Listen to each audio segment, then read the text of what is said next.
Alhamdulillah,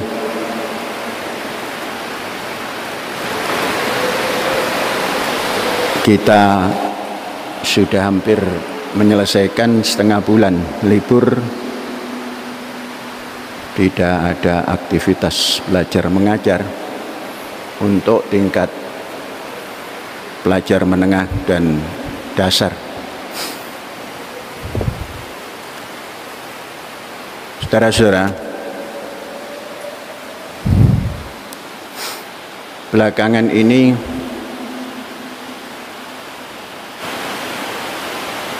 orang-orang Indonesia sibuk dengan kekhawatiran tentang bahasa khilafah.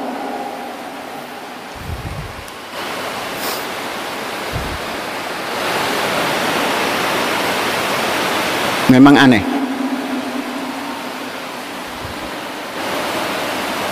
Mengapa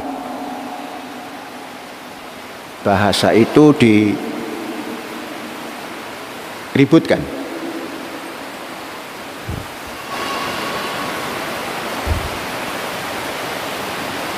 Jauh sebelum Nabi Muhammad Rasulullah Sallallahu Alaihi Wasallam diutus, sejarah ribu tahun sebelumnya disampaikan oleh Rasulullah Muhammad Sallallahu Alaihi Wasallam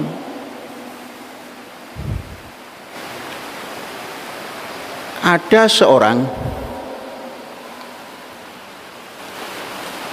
yang mendapat kedudukan istimewa.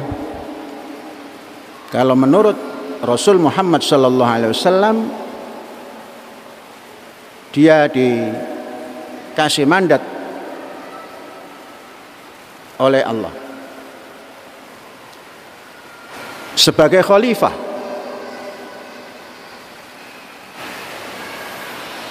Dalam Quran, Nabi Muhammad bersabda di dalam Quran, bercerita tentang sejarah.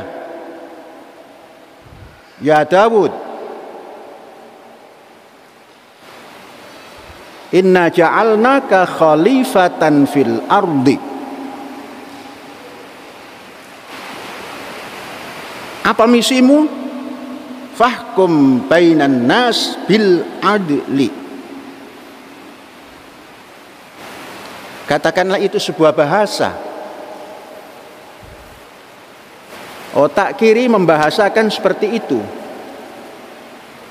Rasul Muhammad membahasakan seperti itu. Jadi flashback, membaca sejarah, menceritakan wahyu Tuhan, wahyu Allah kepada Nabi Dawud. Ya Dawud, wahai David, inna ja'alnaka khalifatan fil ardi. Kami jadikan wakilku di bumi, maka engkau akan punya khilafah fil ardi. Kau khalifah fil ardi, maka bumi ini di bawah khilafahmu. Rasul Muhammad berbicara seperti itu di dalam Al-Quran. Benar. Tidak sahih, tidak dhaif, tidak muttafaqun alaih, benar.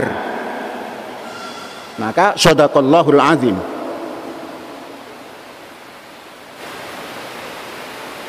Tidak pakai ada diroyah lagi, semua benar. Dawud sebagai khalifah fil ardi, misinya fahkum bainan nas bil adli. Berikan hukum untuk manusia ini secara adil.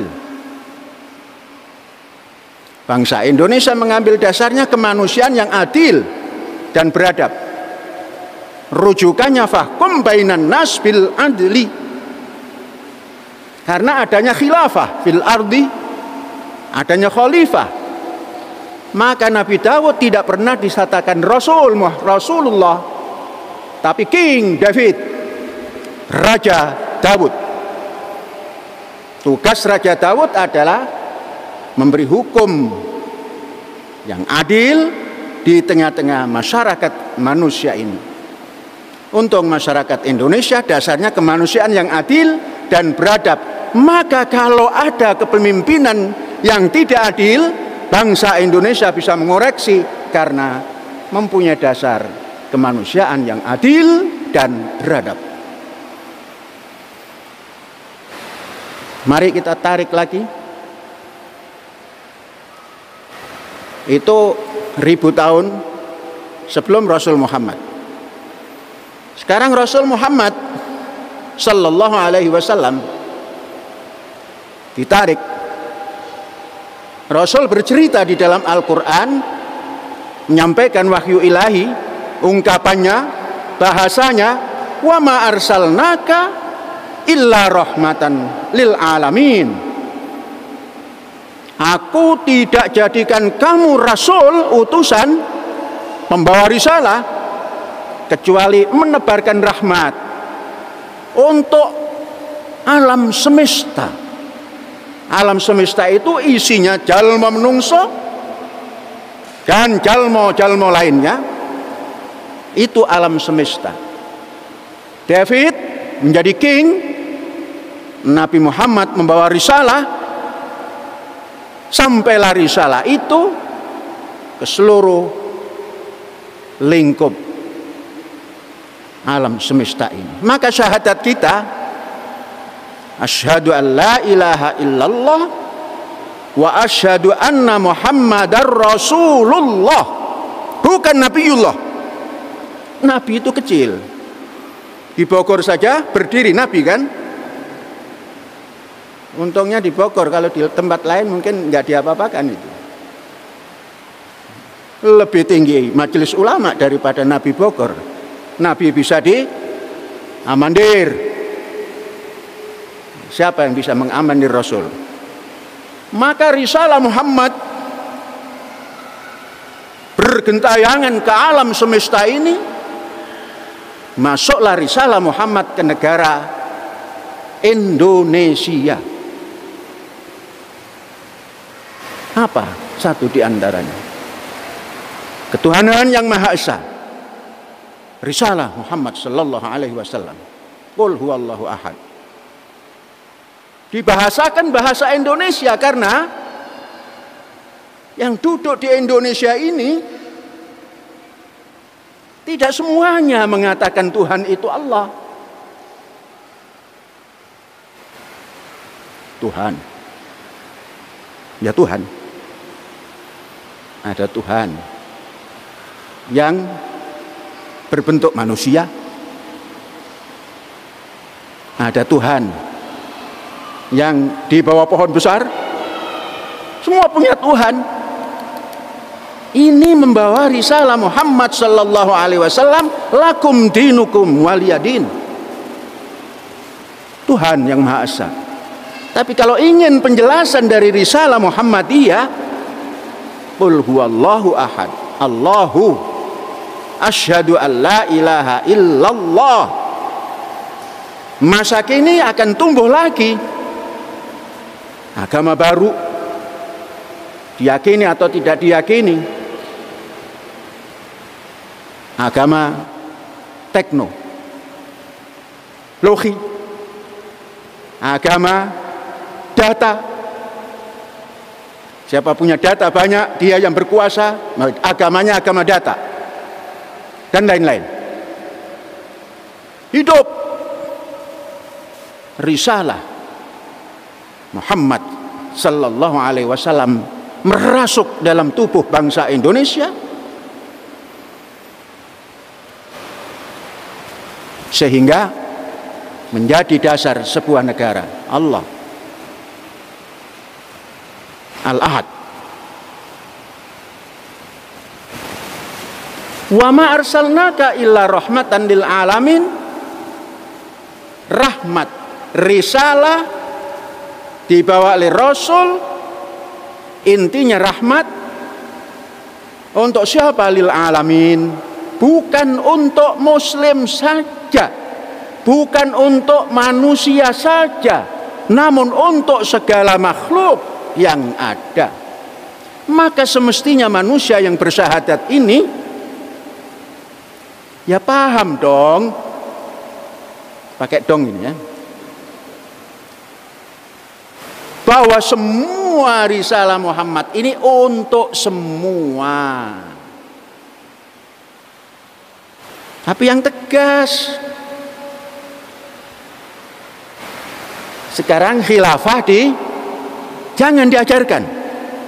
Ini paham apa tidak ini yang ngomong ini?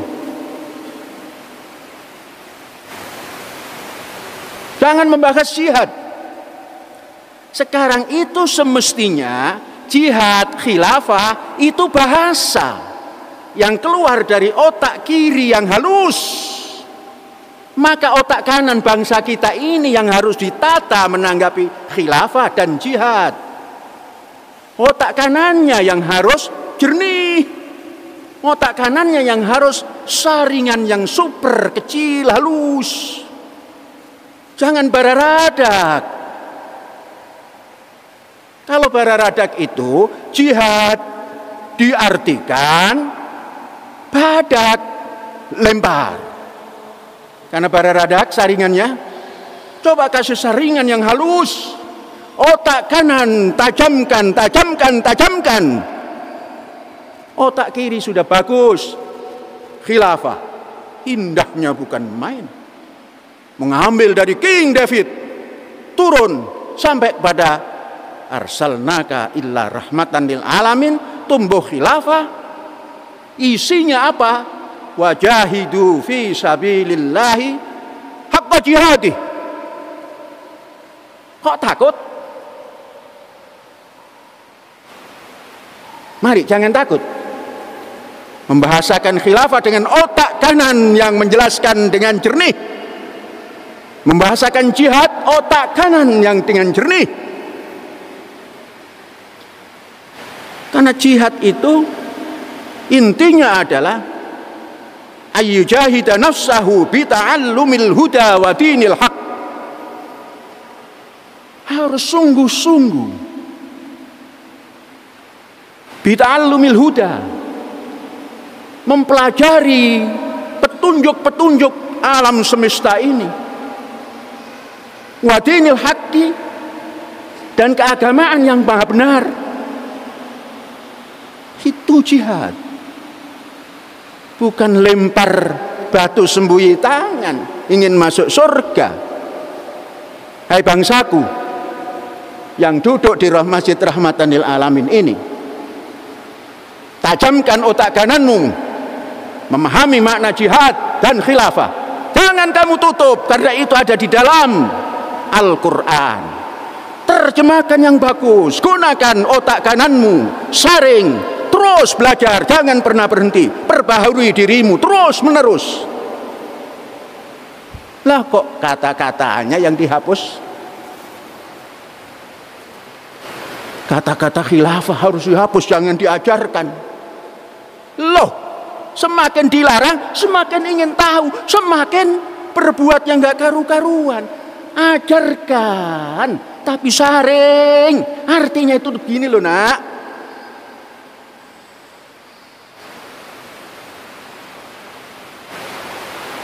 Yang ahli ICT, pelajari apa itu khilafah, terjemahkan yang baik, buka data-data itu, informasi-informasi itu. Yang belajar biologi, apa itu khilafah?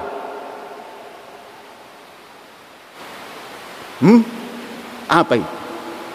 Jangan ditutup gara-gara takut. Itu semua yang dulu itu melenceng daripada koordinat Islam.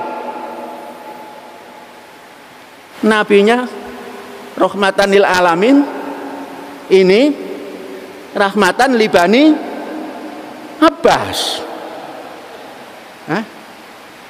Rahmatan li Bani Muawiyah. Rahmatan li Utsmaniyah. No, bukan itu khilafah. Melenceng dari koordinat Islam. Sekarang jihad diterjemahkan, lempar, masuk surga. Bukan itu, melenceng. Melenceng daripada koordinat jihad. Melenceng dari koordinat khilafah.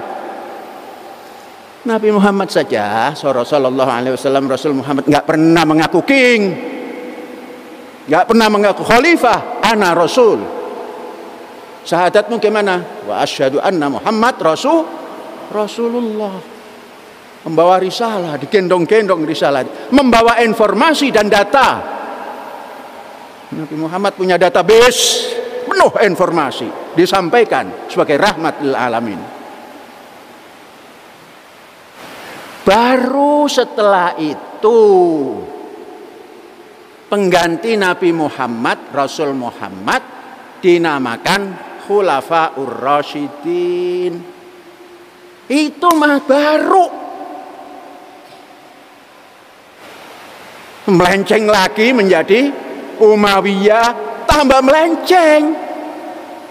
Abbasiyah tambah ngalor ngidul, ngetan ngulon mung saparan-paran, orang duwe tujuan. Utsmaniyah, terciptalah the sick man in Europe, manusia yang tidak berguna di Eropa. Itulah Turki ketika itu. Baru bangkit pembaharuan, memperkenalkan Quran. Ternyata bukan khilafah seperti itu. Quran adalah menyatakan, ya ayuhan nas, inna khalaqnakum min dzakarin wa unsa wa ja'alnakum syu'ub qabail lita'arafu. Berdirilah nasionalisme negara-negara, didirikanlah United States, PBB. Ta'aruf syu'uban wa qabailan lita'arafu. Berdirilah PBB, Perserikatan Bangsa-Bangsa, menerjemahkan ya ayuhan nas, otak kanan bangsa ketika itu, bangsa-bangsa ketika itu. Begitu yang bagus itu, otak kanan terus bergerak menerjemahkan otak kiri yang berbentuk bahasa. Wallahu a'lam bishawab. Alhamdulillahirabbil alamin. Merdeka.